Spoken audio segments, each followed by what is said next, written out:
আসসালামু আলাইকুম, সবাই ভালো আছেন? এই যে ডিপে রেখে দিয়েছেন জলপাই ছুটেছে, এগুলো আমি এখন এখানে পানিতে আমি সব মশলা দিয়ে দিয়েছি। এখন আমি এই জলপাইগুলো এর ভিতরে দিয়ে সিদ্ধ হতে দেব ভালো করে, এমনি হাফ সিদ্ধ করে রেখেছি। আর আমি এর ভিতরে দিয়ে দেব এই যে এটাকে শাকারিং বলে, বাইরে যা এই টক রান্না করার জন্য দেয়, আমি এই শাকারিং আর চিনি দিয়ে আজকে জলপাইটা রান্না করব। এই যে এমনি করে শুকনো হয়ে গেল, এবার এখন ঢেলে নিয়ে তারপরে আমি পেঁয়াজ ভাজা দেবো। পেঁয়াজ ভাজা হয়ে গেছে, এবার আমি পেঁয়াজ রসুন ভেজে নিয়েছি, পাঁচফোড়ন দিয়ে দিলাম। এবার পাঁচফোড়ন ভেজে নিয়ে আমি এখানে সরিষার তেল দিয়ে পেঁয়াজ রসুন ভেজেছি। এবার এগুলো আমি ঢেলে দেব, দিয়ে একটু পানি দিয়ে দিব।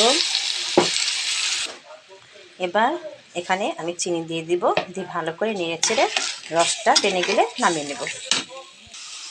হয়ে গেছে আমার টক মিষ্টি জলপাই রান্না। এরকম করে খেতে অনেক ভালো লাগে। সবাই ভালো থাকবেন, আর আমার চ্যানেলকে অবশ্যই লাইক শেয়ার কমেন্ট করতে ভুলবেন না। আল্লাহ হাফেজ।